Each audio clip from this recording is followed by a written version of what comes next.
Hello, and welcome to the Emotional Expedition podcast. I'm Meg Thomas, and if you want to live a more open-hearted, magical life, it all starts with your emotions.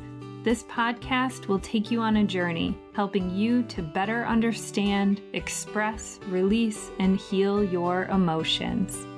Let's get exploring. Welcome back to the Emotional Expedition podcast. I'm here today with just a divine soul who I'm deeply connected to. I'm sure we have traveled lifetimes together, KJ Nasrul. And in full disclosure, we recorded this podcast already. We already recorded it and it didn't work. It didn't record well. And I tried. So a lesson for myself, and maybe there's something to share in there as well. I tried all the things. I tried to force it. I tried to clean the recording up. It was staticky on my part. And it was a good lesson for me to trust, to be able to let go. I didn't want to let go of it because it was such a great episode that I had such a hard time of being like, oh, I have to go back and ask her to record again and be a part of this again. And there's some vulnerability in that. I had to let go of my own perfectionism and just not be so forceful and trust that whatever conversation we are going to have today is probably going to be a little different than what we had previously recorded, and maybe in a different kind of alignment. So my eyes are already watering, which usually is a sign for me that we're on to something truthful, some sort of truth here. So KJ, if you are familiar with her, she was the divine soul who helped me tell my story. So she was on my podcast. Her and Brenda Winkle were the ones who interviewed me for me to tell my story for the first time. And she's here today now to tell her story. She's a psychotherapist, healing artist, speaker. She has her own podcast, which I also have had the delight of being on, called Stories of Astonishing Light. And she's just an incredible soul. So I'm so grateful that you're here and you said yes again to come back and do this all over again with me. So welcome to the podcast, KJ. How are you today? Oh, Meg, thanks so much. What a lovely introduction. I'm so well today. I'm so well. The reason I said yes is because any opportunity I have to connect with you and be in space with you and be in communion with you is always a yes. So it actually felt to me like a gift to be able to join you again and have what I know is going to be an incredible conversation, healing and revealing and illuminating. And so, no brainer. It was a full body yes, and it's no problem. Thank you very, very much for having me here. Thank you. Yeah. Thank you. So will you take us to the beginning of your story?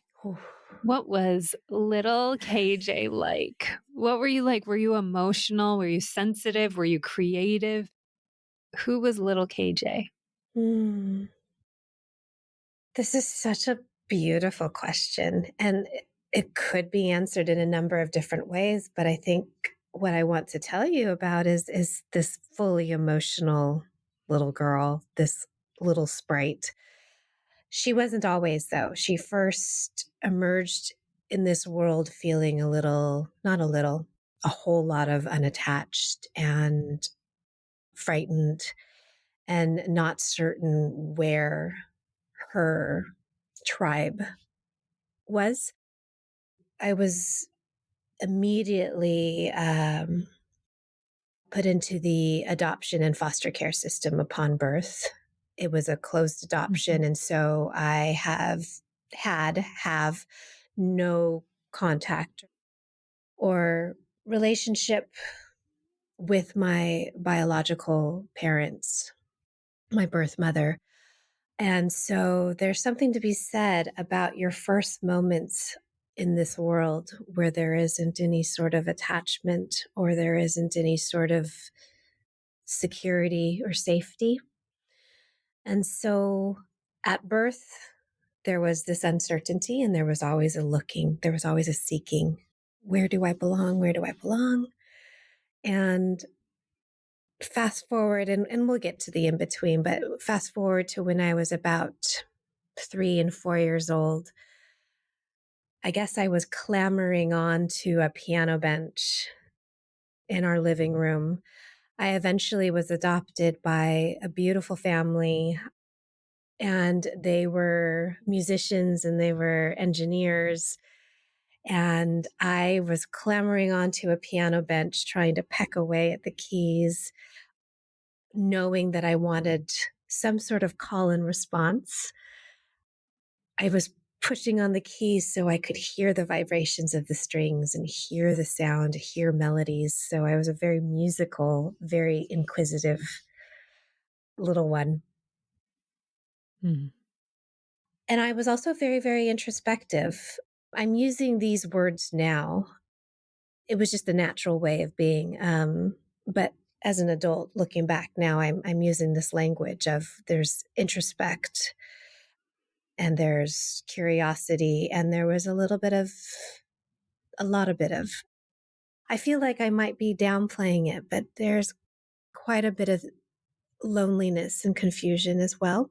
And so wanting to find some sort of answer or some sort of expression of that. I think that's what I discovered in those piano keys when I would pop up there and peck away. I just needed some sort of vibrational interaction or response. I would sing and I would hum to myself a lot, and I would always be spinning and moving. Not so much that I needed to zigzag with energy. It wasn't zaggy energy, but I would always find myself humming and swaying. And so there was always these little fluid sort of waves that I would try to connect with. And I do believe that's an ancestral knowledge as well.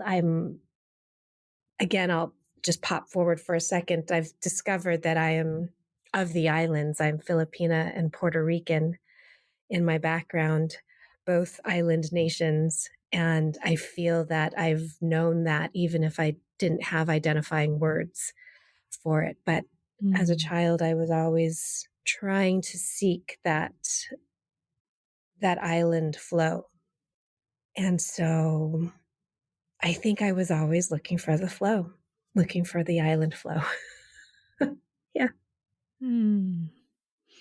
I can feel it. I can feel it like there's this rhythm, this heartbeat inside of you Mm, that just needed a way to express itself. And so you used the tools that you had mm, at your disposal in this home. mhm. Did you always know that you were adopted? Yes, because of our literal physical characteristics that I could see and that I could direct attention to. My adoptive family is of European, Swiss, German background, and I'm this island kiddo of Filipino and Puerto Rican. So there was almost an extreme, like stark differences. My adoptive family is light skinned, freckles, lighter hair. Their facial features are more lines, lines and angles. Not to say sharp, but I'm curved. I'm curved. Again, there's that Hmm. flowy fluid. I'm curved and I have darker skin, dark hair. And so there was always the direct and immediate feedback that there was difference. So looking up at them, I knew that I didn't look like them, but we didn't talk about it all that much, which was really confusing, as you can Hmm. imagine, because it's very clear and very obvious that there's these physical differences, that I'm not the biological child of these parents. but it wasn't discussed. It was almost taken for granted, I would say, that, well, yeah, there's differences, but we don't have to talk about it. Mm. Yeah. Did it feel like it didn't matter? Like, Mm. Yes, and I know you can relate to this, because my loved ones who surrounded me would tell me it didn't matter, but I would mhm, still feel that it did. So there was again that incongruence and that confusion about, well, then what is it that I'm feeling? Because I don't, you're telling me that these, the messaging was that it wasn't important enough to talk about or significant enough to talk about openly. But at the same mhm, time, it's the first thing that's noted in every moment of, say, meeting new people or taking family photos or being in the grocery store, or just being in public spaces. I learned very much so that it did matter because of the way that people would respond. And it wouldn't even be necessarily, although the people would directly say something, sometimes strangers would come up and say to me or say to us, like, what is this? What are you? mhm, And then other times it would just be a nonverbal, subtle, quote unquote, subtle or innocuous sort of gesture. Sometimes people's eyes would dart back and forth between my brother and I if we would be out together, or if we were going up to the counter to buy ice cream, and I would see people's eyes sort of gaze between both of us and try to put it together. And I know a lot of it was curiosity. And I know a lot of it was that people were trying to figure out how to categorize, try to figure out what they were seeing. mm, mm. Yeah. So Yeah. your question is such a good one. I did feel like it mattered, but I was told that it didn't. Mhm. Yeah. And I would say that it was also probably coming from a place of love. At least that was my experience in my own story, is that a part of us saying it didn't matter is because we love you and it doesn't matter. It doesn't change anything. We love you. Hmm. But then I also was met with this paradox of what it felt like inside of me, which was, well, it almost feels like a denial Yes. of this part of me if we Yes. can't talk about it, if we can't normalize it or have open discussions about it. 100%. There's a dismissal, a denial, a tamping down of, Mhm, and it's almost like saying to you, your experience isn't real. Your experience mm, isn't valid. Similarly, when folks, and again, I have experienced this as well from my adoptive family, when someone says, I'm colorblind, mhm, and it's almost like that's not a tie it up and wrap it with a bow resource, mhm. although they're using it as that, like, no more discussion because I'm colorblind. Yeah. No more discussion because we adopted you. You were wanted. So you were Mhm. here and you had family that loved you, parents that loved you. Yeah. Yeah. It could be It worse, could be and you should worse. be grateful. You should be Yeah. Yeah. grateful. I would get Mhm. that as well. Oh, but you were chosen. Mhm. We wanted you. We wanted you. And I had a lot of medical problems when I was an infant and moving through the foster care system before being adopted. So my first year and a half, I moved through several foster homes. And so again, there Mm. was that displacement and inability to connect, certainly for long term, because if I connect with somebody, I'm going to be uprooted again. So I learned that extremely valuable lesson, painful lesson, before I could even use words.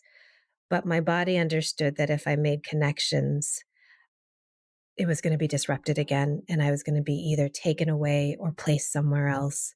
The way that it felt, the way that my cellular system understood it, was that I was being abandoned, Yeah. passed along, rejected. So Mm. the message I learned there was, okay, suck it up. There's going to be rejection. There's going to be this passing along. How is it that I can preserve? How is it that I can preserve for the next landing place? And so I'm certain that the way that I was seeking, like I call it a call and response, I was seeking interactive affirmations, like with playing the piano, like with humming, that I'm still here, that this physical body, this physical vessel is still here. And that was my safety and security attachment, was, can I hear myself? Am I here? So what I was saying is that I had a lot of medical issues, not surprisingly. And so there was also a little messaging around, but I saved you as well. You were saved Mm-hmm. because you were so sick. You were saved because Mm-hmm. we saved you. And again, there's Yeah. that, aren't you grateful for that? And you can be. Mm-hmm. You can be two things at the same time. You can be Absolutely. grateful and feel that love and also still wanting to connect with this part of your identity. Yeah. Do you believe that people say, "Oh, you don't have memories from I don't know what age it is." Like you can't consciously remember things from maybe before 4 years old or somewhere in those, toddler years. But I ascribe to that we do remember them. I believe we are imprinted in the mother's womb. Like Mm-hmm. I believe that's like we Same. start to have that imprintation happening Mm-hmm. at that moment in time. So, Mm-hmm. do you believe that there's a part of you that remembers being in your mother's womb, but also what that those first couple years looked like being in different foster homes? Mm-hmm. 100%. Again, maybe I don't have the words to describe it, but I have the cellular memories. I have the embodied understanding of what it felt like to be in a safe, warm environment and then not. Hmm. On a very simple understanding, I absolutely can remember what it feels like to feel safe and then feel not safe. Yeah. So, how old were you when you ended up in your home with your adopted parents? Hmm. I was not quite a year when I ended up at the home after the foster homes. I think there was something like 4 or 5 placements in that very short period of time of less than a Hmm. year. And then I was adopted within the year after that. So I was adopted before I was 2 years old. Hmm. But yeah, I came to my adoptive family's place and being around or just before 1 year. Yeah. And then you lost your adopted father, your dad. Yes. Hmm. I had just turned 4 years old. It was on Thanksgiving. And that's why I know how old I was, because my birthday is on Halloween. And so it's the start of the holiday Hmm. season. right? And so that is another reason why I know there's imprinting, because every holiday season, starting with my birthday, I do feel a deep grief resurge. It feels and it looks differently each year, but it is there. And so I was 4 years old, just barely turned 4 years old. And it was Thanksgiving when my father passed away. Yeah. Mm. I feel like you've already experienced so much loss and that feeling of abandonment that, mm, and I don't want to define it for you. So if it feels like something different, but my abandonment wound also comes from the place of that my dad died when I was 5. So it wasn't Mm, as if he abandoned me, but through death, that's what it felt like for me. So mhm, by age 4, you'd already experienced so much of that. mhm, mhm. It was very sadly familiar. Mhm. Okay, this loss, this disconnect, this being left behind or being, I've said the word rejected. I've done work around that. That doesn't hold the charge as much. But when you're so young, when you're such a young soul and you don't understand or you don't work through it in that way yet, if you choose to do it, Mhm. all I know is it's a repetition. It was a pattern, like I'd said, of feeling safe and surrounded and loved and then not. It could be gone at any moment. Yeah, Exactly. the The uncertainty. uncertainty. Does it still show up for you as an adult? I'll share how it can show up for me. I never have this thought that, like, my husband would cheat on Mm. me, but I have this thought sometimes when he leaves, I all of a sudden will have a thought that he's going to die. So, like, Mm. that's a part of my, and I have to be like, this is the old stuff. This is the old Yeah. pattern just weaving its way in, and I have to stop myself and catch myself in that moment. So as an adult, and I know you have done so much work, and even just given the profession that you're Mm. in, that you help other people with these things, does it ever still creep up on you, this feeling of uncertainty or abandonment or any of that? Absolutely.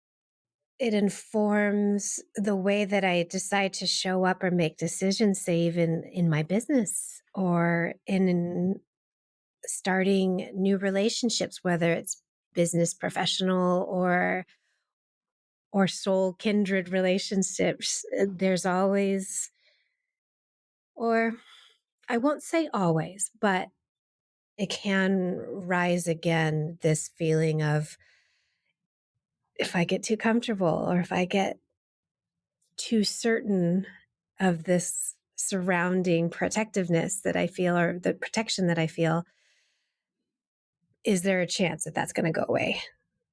And so Mm. usually my body feels it before my mind understands it, but I don't quite understand that maybe that's what was happening, that that's the communication. So we were talking a little bit about this earlier about interesting ways that we can either sabotage or make some of these fears occur, almost to do the preemptive work of like, see, I told you so, this is going to happen, Yep. sort of confirming these threads, these deeply embedded threads of fear, of loss. So yeah, my answer is that it does come up, and sometimes in really subtle ways and sometimes in like, wow, smack me across the head in like, you're doing this, you're afraid. What's that about? And it does, I feel, hold deep resonance when it's around relationships. Mhm. when it's around relationships. And it also shapes and influences my ongoing relationship with my family, with my adoptive family, and with my family that I've created with my partner, with my husband and I. So, yeah. Yeah. It's funny the way that some of these old patterns, or these patterns and these themes, they put on different costumes. They sometimes show up a little Mhm. differently, but it's the same story. It's the same fear. Yeah. Hmm. Will you share with us? I'm really, and I know a part of it is because of my own story and where I'm at in my own life. Will you share with us what it was like when you received more information about your identity? Mm. How old were you? What did that look and feel like for you? That was one of the more impactful, significant experiences of my life. And again, it's sort of the way that it manifested or showed up was that it was actually quite innocuous and quiet, but the ripples are felt so much so that it guides me in how I'm showing up today in this interview, for instance, right? So I was 21 years old.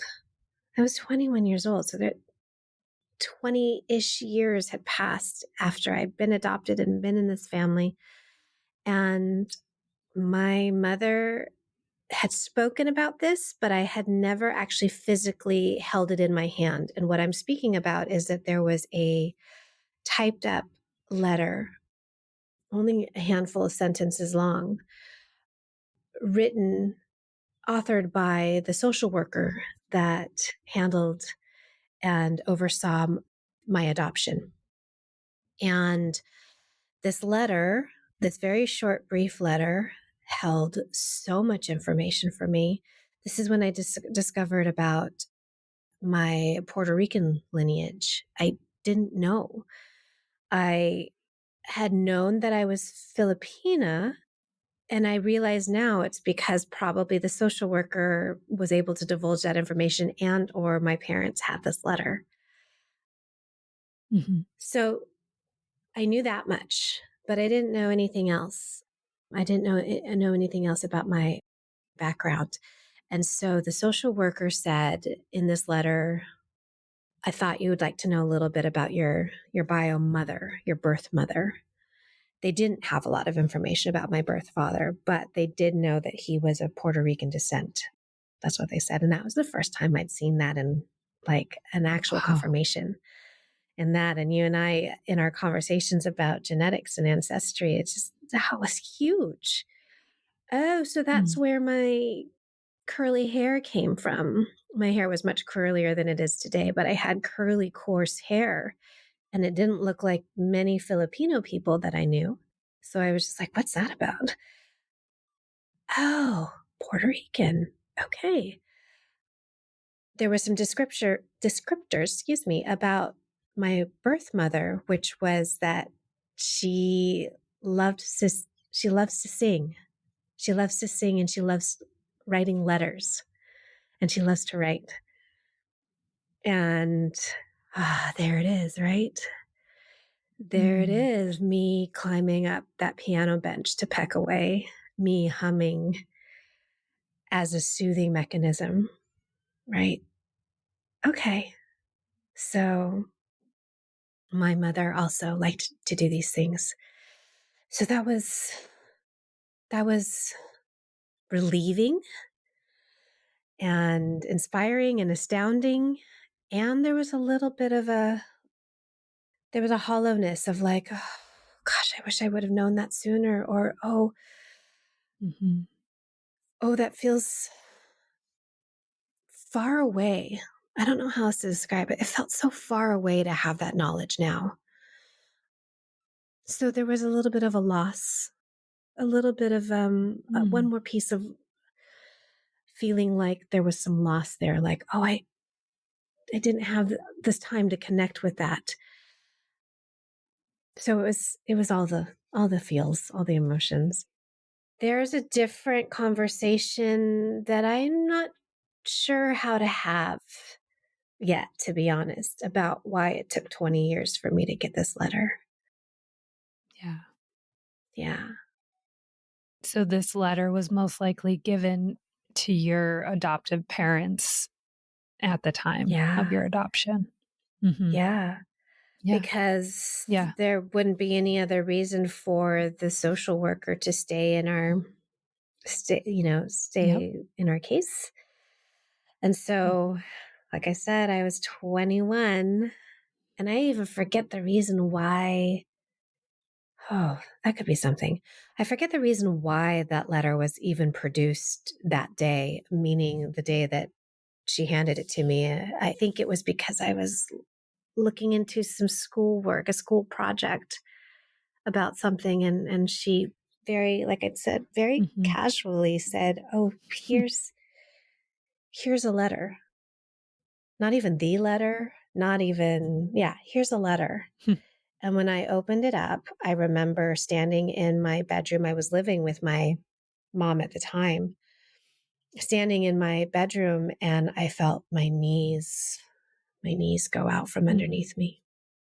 Mm. Yeah. I notice you use the language. You and I have had a lot of conversations about language, and this is a part that I've been struggling Mm, with. You use the language of bio mom, like yeah. you refer to her as your mom. And of course, your adoptive mom, she's your Yeah. mom as well. Did that happen over time or was it just always that way for you? I think it happened over time. And because of the way that I was compelled to work in the field that I'm in wellness and mental health and sociology, I think I was granted and gifted the language as I continued my studies and my work. Mm. But that felt very natural, actually, to learn the languaging that at least this organism, the system that I'd always been a part of, but not really, that it gave me a way in. It gave me a connection, this language, the power Yeah. of language. So I could say I'm an adoptee and I have bio parents and I have birth parents, I have adoptive parents, but I quite honestly didn't learn some of this, like some of the language that's extremely charged for me today. I didn't learn it until like 3 years ago.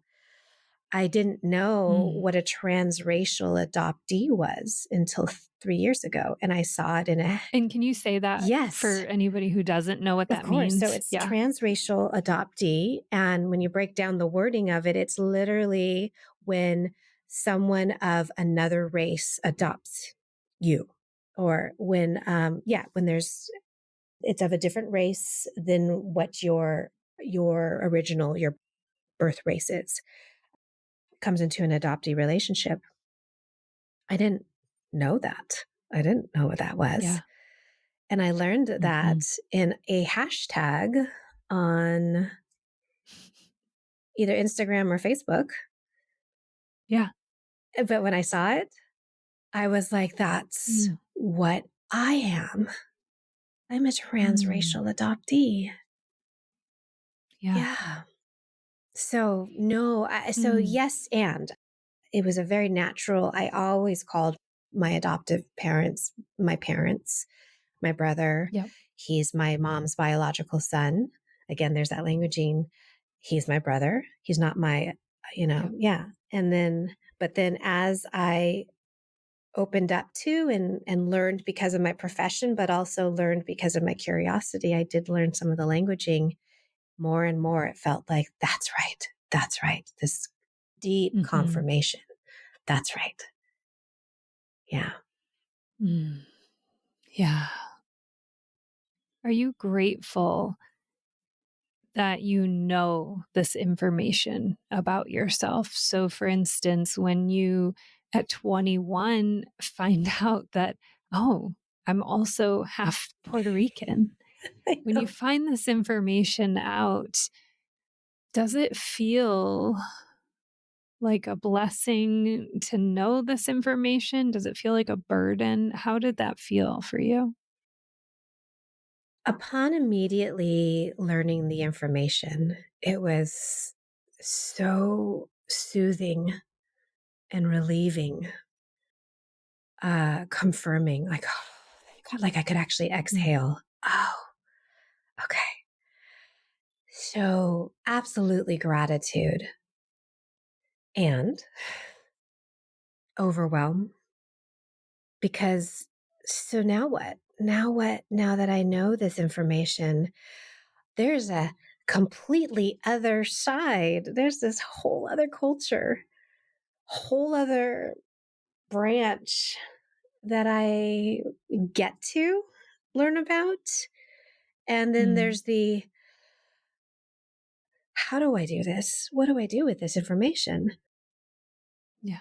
And so, quite honestly, I didn't do anything with it other than Hmm. my own, and I know you get that, Yeah. Yeah. other than my own maybe quiet or musings. I mean, even to this day, 22 plus years later, I am just now contemplating joining 23andMe and dropping in. Mm. What are your fears around finding out more information? What are you afraid of? I think I'm more cautious about the swiftness in which more information is going to come in. Yeah, I get I that. know you do. Yeah, I know you experience such a quick response and Hmm. a flooding of information. So I think I'm resistant because of that. I seem to intuitively know, and because I have friends who have experienced that the second that I hit connect, the second that I hit go, it is done. Hmm. And I know for a fact, I think that may have been mentioned in the letter as well. It's interesting. I haven't read the letter in quite some time. I'd like to pull it out. She has other children. My birth mother has more Hmm. kids. So I have undoubtedly, I mean, I have siblings, I have half siblings, and who knows on my father's side. Right? Yeah. Would you be more?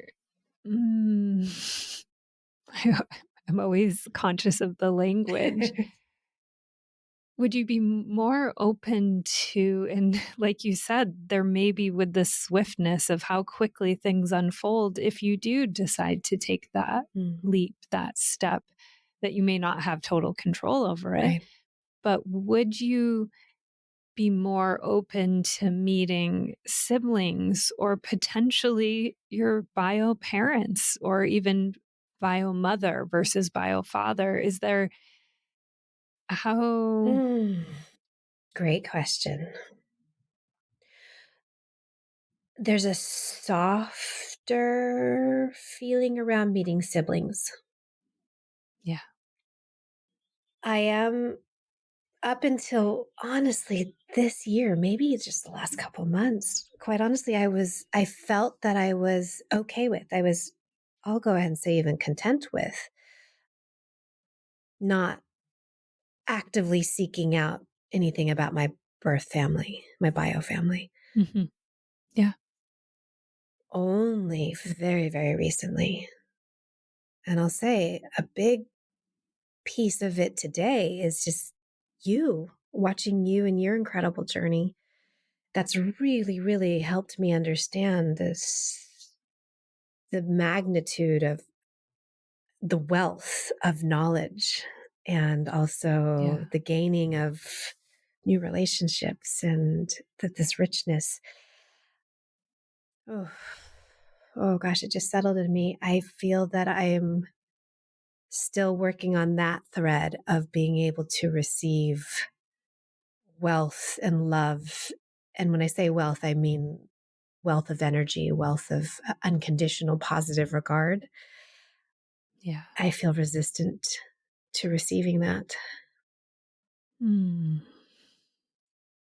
You mentioned that it may be easier opening yourself to or connecting with a sibling first. And I just had a breakthrough moment on Friday night around Hmm. this. For me, absolutely so much easier to make those initial connections with these half siblings. And I was in the car with my sister-in-law and I was I was like, I still don't entirely know why it's so much harder for me in relation to Thomas, who was the sperm donor.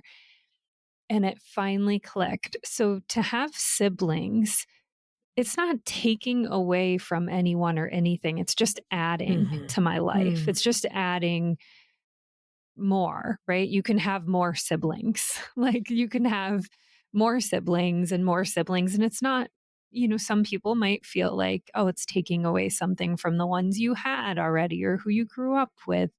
But I don't look at it in that way. But for me, to make a connection with Thomas, who is my biological father, is the language we have currently Mm-hmm. for this, Mm-hmm. which is language I'm not ready to embrace yet. Mm-hmm.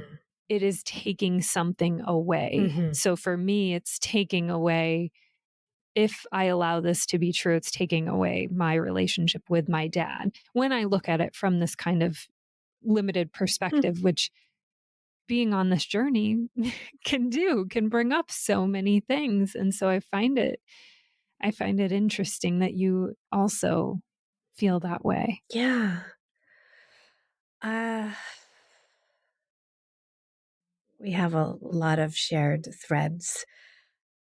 For me, I know some of the hesitancy on pursuing any of my research or connectivity with my biological family is out of protection and caution, and quite honestly a little bit of fear of how my adoptive mom Mm, will take it, yeah. will process it, because I know there have been glimpses where she's expressed exactly what you said, which was like the immediate thought is uh, the taking away.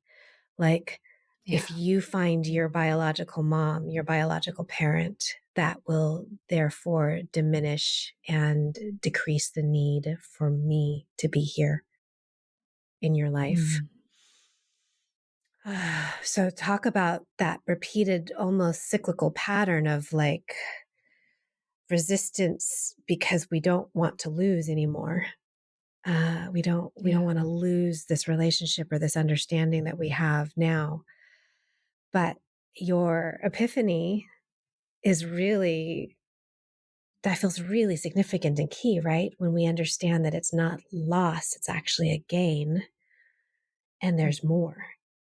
There's more available. It touches and it bumps up against my edges, though, of, as I spoke about just a moment ago, of, am I worthy of more? Am I worthy of accepting this wealth? Yeah. Mm. I'm just holding that moment. Am I Am worthy? I worthy? Mm. That brings me to my next question, which is this idea of belonging versus fitting in. Do you feel that you belong? Mm.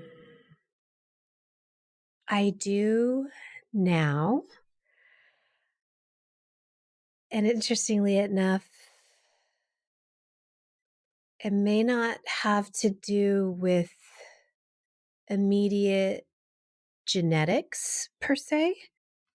Oh, it really feels more of a larger conversation, the epigenetics of it all. So the ancestral Mm, piece. We spoke earlier about our draw and our connectivity, our cords around physical geographical places in addition to people. So there's a part of me that has acknowledged and knows and feels surrounded and loved and seen and connected, belonging to particular places and people, but it might not necessarily have to do with the fact of that these are traditional familial ties. Like, I belong with you and Brenda, and Mm-hmm. right, there are groups of people and places and energies that are mine, that are my ilk. So I would say that I belong more to the connectivity and energetics of particular relationships than I do, say, to the Filipino culture. Mm-hmm. There's also an interesting branch of folks who are biracial. Do you pick one to belong to, or are you Yeah. belonging to this group that is biracial, which is Interesting. right? Yeah. Like there's three options There are there. Yeah. three, and then you could break it down some more because how many people are Filipina and Puerto Rican, specifically biracial, Yeah. And living in living in California, California? like, and also, Yeah. yeah. Yes, Yeah. exactly. So Mm-hmm. it's a wonderful question, and it's one that is still evolving. And I can Yeah. answer in a way that there are places and people that I belong with and to, Yeah. but that's always changing. That's always expanding, Evolving. evolving. Yeah. Yep. Yeah. And I think, oh, I wish I had it. There's a quote from Maya Angelou that I think Brene Brown puts in her book, Braving the Wilderness. And it's about ultimately belonging to yourself Mm, and no longer trying to fit in, because I know for me, the moments I know what it feels like to try and fit in versus to belong truly to hmm. myself. But at the end of the day, coming back to what you said about, am I worthy? Is I belong to myself and I am worthy. And I am worthy of love and belonging. Mm. And this willingness to grant that permission, that understanding, the grace to ourselves. There's self worthiness, there's self love, there's self care. But if we're questioning whether or not we deserve that on our own, Mm. that's an interesting journey as well that I've discovered. You said something, you always say something that makes me go, I get all these epiphanies with you. And now it's sort of floating. I would make a joke. And is it a joke? I don't know. Maybe it's me proclaiming. I don't know. When people would ask me about my backgrounds, my ethnic, cultural backgrounds, and I would say, well, Filipino and Puerto Rican. And there is something really wonderful about saying that. But then I would kick it up a notch by saying, depending on whether or not I'm feeling feisty or feeling a particular way, I'm either Filo-Rican or Puerto Pina. And people often just go, oh, that's clever, funny. And then I realized that it might be that is my way of creating my own culture, creating my own Mm. acceptance that what my particular ingredients are. Yeah. Yeah. It's got this cool little spicy twist on it, which I'm happy to do. So, like Mm. I said, I don't know if it's a joke as much as me actually proclaiming it out loud of like, yeah, you could put me in this category, but I'm actually this whole other Yeah. third separate entity. Mm. I love that. And I love this conversation. And I always want this podcast to be a place that shares the non-linear ways of healing, in the sense of it's not, A, B, C, D. It's not this perfect straight line that happens. No. And there are these periods of time where it's like, okay, maybe now I'm ready for the next step. So you're at that place where you're contemplating putting yourself in 23andMe, which you've never done before and hadn't even had much desire to do so since recently. Hmm. That's a part of our healing journey, I agree. is, yeah, just being open to what's next. What's What's next? next? Yeah. Yeah, I texted you. I feel like we said this. If we don't speak for a few days, it feels like ages. But so I'm just going to say this. Yes. I texted you recently and I said, okay, so I didn't know I was going to do this. One way that I'm reclaiming, that's another Mm, one yes. of our one of our words. One of the ways I'm reclaiming myself, this portapina, is returning to my musical roots. So I pulled out my guitar that I haven't played in so long, and I restrung it, and I got it cleaned up, and it's so beautiful, and it's here, it's out in the open so that I can reach for it and just Oh, be with it. ready.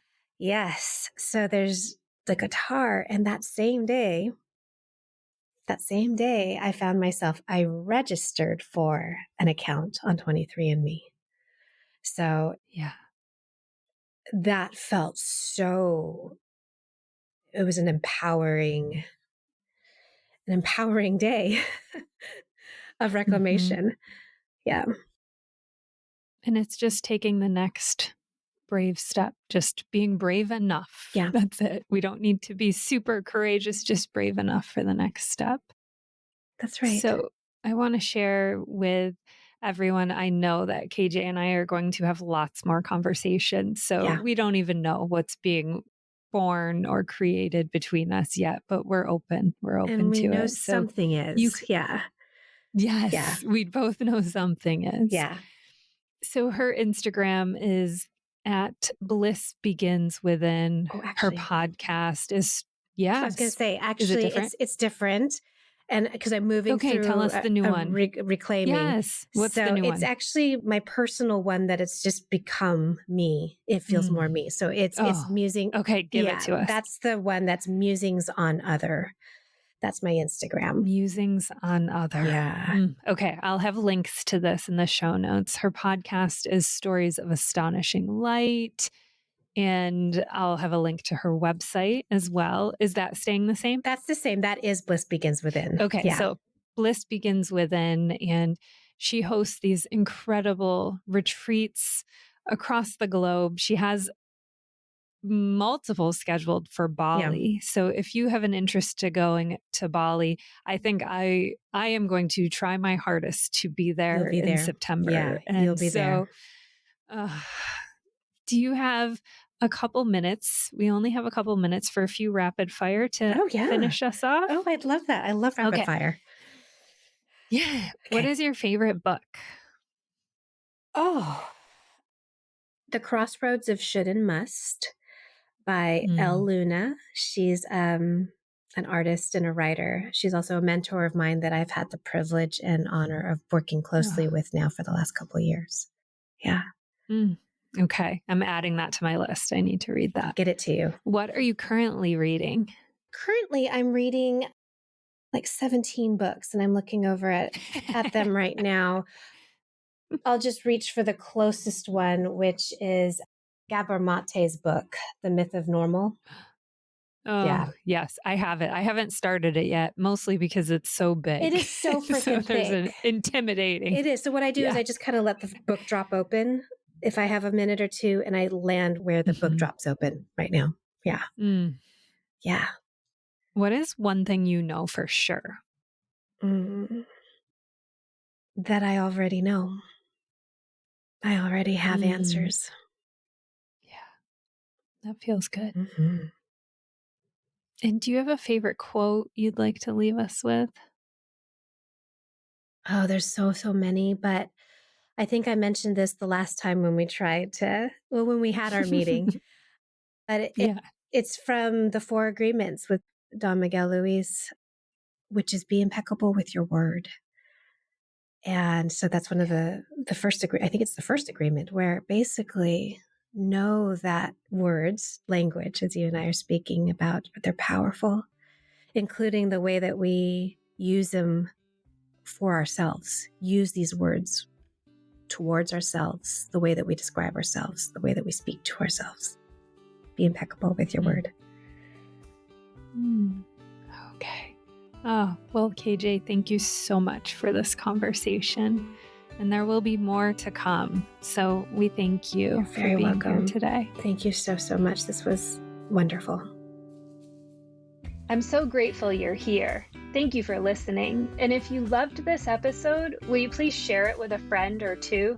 Be sure to rate, review, and follow the show on Spotify, Apple Podcasts, or wherever you get your podcasts, so you're sure to never miss a single episode.